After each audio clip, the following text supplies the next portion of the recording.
چادر گندی نہ ہو جائے، پھٹے نہ، تو دوسری چادر کی ضرورت نہیں ہے. وارڈ ممبر بنے گا تو چادر، چیئرمین بنے گا تو چادر، پردھان بنے گا تو چادر، گھر میں لڑکا پیدا ہوگا تو چادر. ارے چادر مداروں پہ چڑھانے والوں، میں چادروں کا مخالف تو نہیں ہوں، مگر اکثر مزارات پہ جو ڈاکو بیٹھے ہیں وہ تمہاری ڈالتے ہی چادر کھینچ لیتے ہیں. ان کی لگژری گاڑیاں، ان کے بنگلے، ان کے عیش و آرام تمہاری چادروں سے ہے.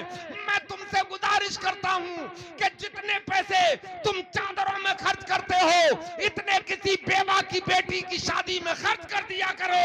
تمہیں 1-2 لاکھ چادروں چڑھانے سے بھی زیادہ کا ثواب. بہت اچھی بات. سبحان اللہ.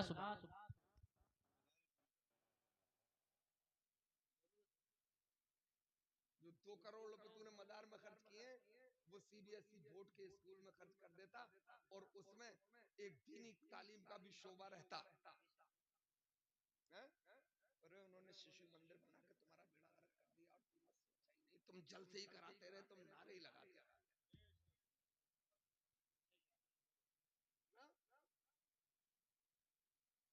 چادر ایک چڑھا دے، 4 دیواری کر دے، اللہ توفیق دے تو انٹر بھی ڈلوا دے. 2 کروڑ روپے خرچ کرنے کی کیا ضرورت ہے نا؟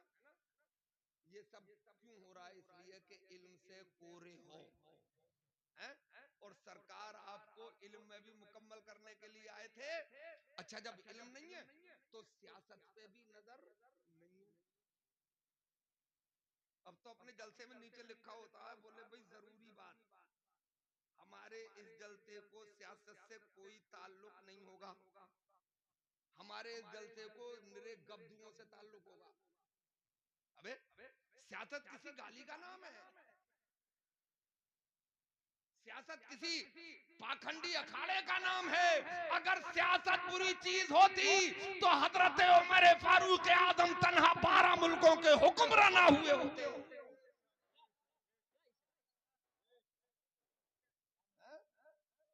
اور سنو، مسٹر جواہر لال نہرو نے ایک کتاب لکھی ہے ڈسکوری آف انڈیا. اس کا ہندی ترجمہ ہوتا ہے بھارت ایک کھوج.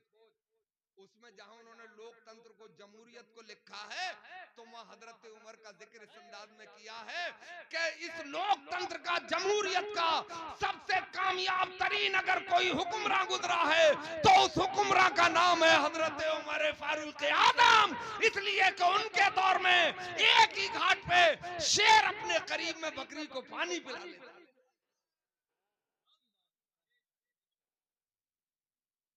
علم نہیں ہے تو سیاست میں بھی کرو. سیاست اس لیے ضروری ہے کہ یہ آپ طے کر لو گے کہ ہماری مسجد کا امام کون ہوگا.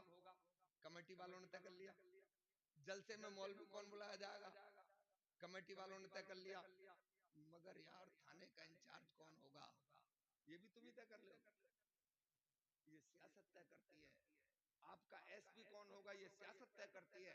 آپ کا ٹی ایم کون ہوگا، یہ سیاست طے کرتی ہے. اگر سیاست بری چیز ہوتی تو مصطفیٰ مدینے میں ریاست قائم کر کے نہیں جاتے، بلکہ کہتے کہ صرف تسبیح پڑھتے رہیوں، باہر مت نکلیوں. اب سیاست نہیں ہے تو تجارت بھی نہیں ہے. اب کسی سے پوچھو نا، بولے کیا حال چل رہا ہے بھائی انصاری صاحب، یہ تو میرے گھر کے لوگ ہیں سب. مولانا ابراہیم صاحب آج پڑھے ہمارے کلاس میٹ ہیں، اللہ انہیں سلامت. وہ الگ بات ہے کہ وہ جوان ہوں گے، اب بھی وہ بڈھا ہو گیا، کوئی بات نہیں ہے، مگر ساتھی تو ہے ہی. آج نہیں بولے بھائی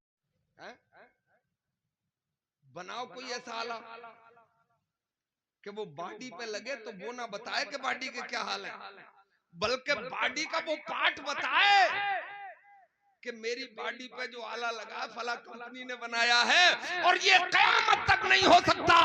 اس لیے کہ یہ شان تو ہمارے آقا مصطفیٰ جان رحمت ہی کی ہے اور ان کو چیلنج کیا نہیں جاتا.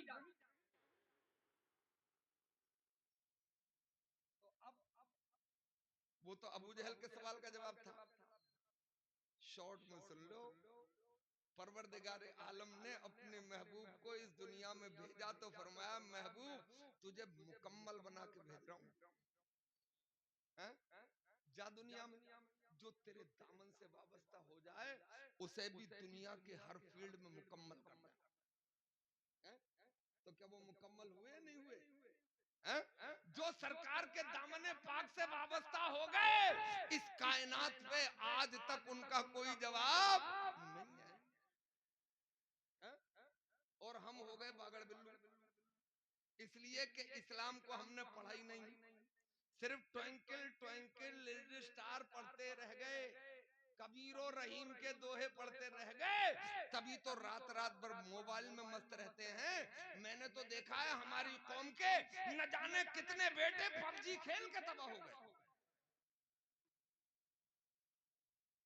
खेलते तो होंगे, मेरी तुम्हारी थोड़ी मान जाएंगे।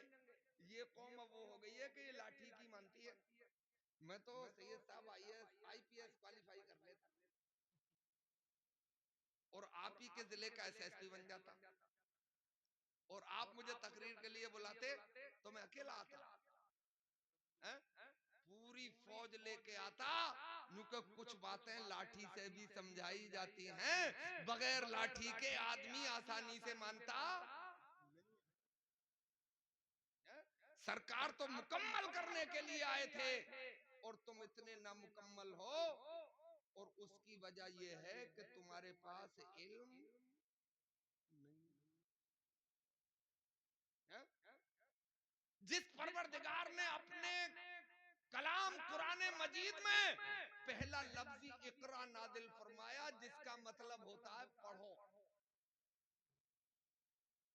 जिसके महबूब ने अपने मानने वालों से इरशाद फरमाया उतलिबुल इल्मा वलो काना बिसीन, इल्म हासिल करना चाहे तुम्हें चीन ही क्यों ना जाना पड़े। शॉर्ट बातें बता रहा हूँ, क्योंकि बारिश आ रही है, अब आप घबराओगे, अब आप भागोगे, 2 बूंदे भी आप बारिश की झेल नहीं पाओगे, है ना। तो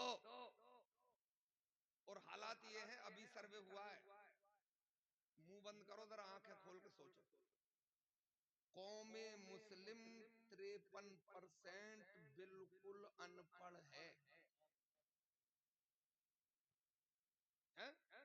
जिसके नबी ने फरमाया हो अल इल्मु नूर, जिसके नबी ने फरमाया हो हर मुसलमान पर इल्म का सीखना फर्ज है, बिल्कुल अनपढ़ है। बचे 47%, तो 47 में 20% ऐसे हैं जो इंटर तक जाते जाते दम तोड़ जाते हैं। पूछो भाई क्यों छोड़ दी पढ़ाई, बोले साथी ने छोड़ दी। बोले क्यों छोड़ दी, बोले अब्बा बीमार हो गए। बोले क्यों छोड़ दी, बोले नौकरी थोड़ी मिल जाती, बिजनेस करने लगे। अबे इल्म को बिजनेस से क्यों जोड़ रहे हो?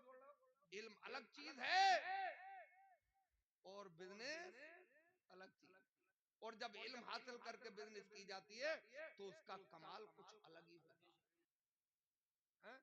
और 20% ऐसे हैं जो ग्रेजुएशन कर लेते हैं और PG वगैरह तक पहुंच जाते हैं।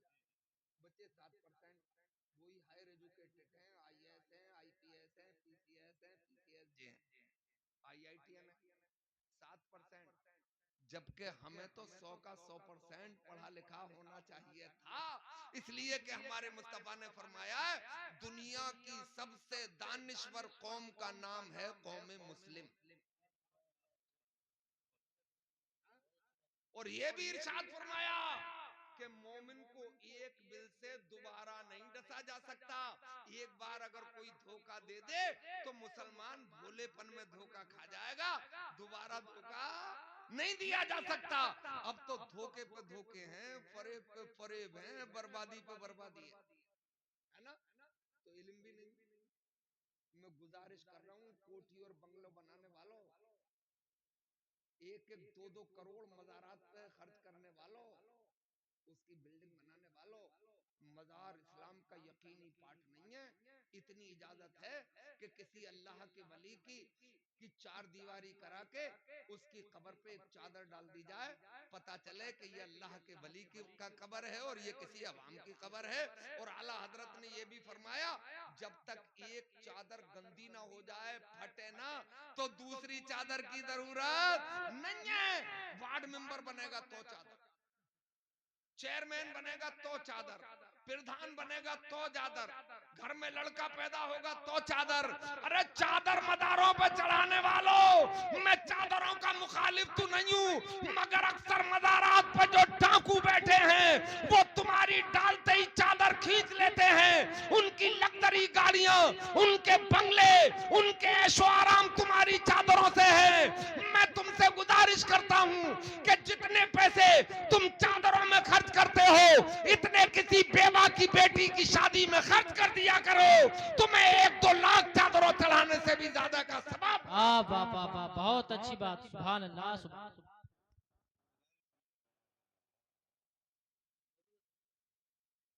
जो 2 करोड़ रुपए तूने मदार में खर्च किए, वो सीबीएसई बोर्ड के स्कूल में खर्च कर देता और उसमें एक दीनी तालीम का भी शोबा रहता है।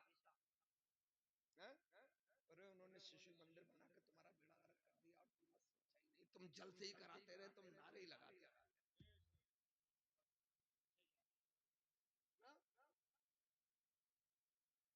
चादर एक चढ़ा दे, 4 दीवारी कर दे, अल्लाह तौफीक दे तो मीटर भी डलवा दे, 2 करोड़ रुपए खर्च करने की क्या जरूरत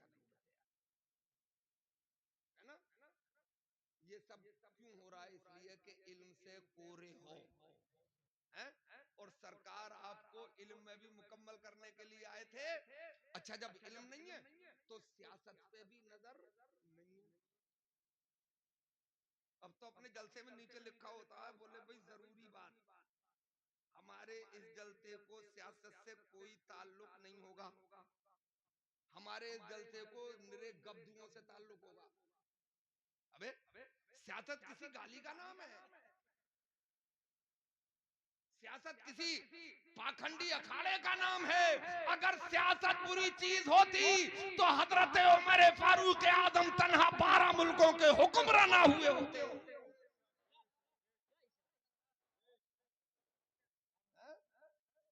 और सुनो, मिस्टर जवाहरलाल नेहरू ने एक किताब लिखी है, डिस्कवरी ऑफ इंडिया। उसका हिंदी तर्जमा होता है भारत एक खोज। उसमें जहां उन्होंने लोकतंत्र को, जमहूरियत को लिखा है, तो वहां हजरत उमर का जिक्र इस अंदाज में किया है कि इस लोकतंत्र का, जमहूरियत का सबसे कामयाब तरीन अगर कोई हुक्मरान गुजरा है तो उस हुक्मरान का नाम है हजरत उमर फारूक आजम। इसलिए कि उनके दौर में एक ही घाट पे शेर अपने करीब में बकरी को पानी पिला लेता।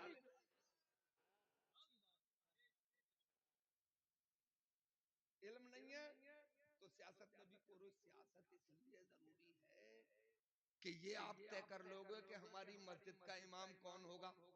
कमेटी वालों ने तय कर लिया। जलसे में मौलवी कौन बुलाया जाएगा, कमेटी वालों ने तय कर लिया। मगर यार थाने का इंचार्ज कौन होगा, ये भी तुम ही तय कर लो। ये सियासत तय करती है। आपका एसपी कौन होगा, ये सियासत तय करती है। आपका डीएम कौन होगा, ये सियासत तय करती है। अगर सियासत बुरी चीज होती तो मुस्तफा मदीने में रियासत कायम करके नहीं जाते, बल्कि कहते कि सिर्फ तस्बीह पढ़ते रहियो, बाहर मत निकलियो। अब सियासत नहीं है तो तिजारत भी नहीं है। अब किसी से पूछो ना, बोले भाई क्या हाल चल रहा है भाई अंसारी साहब,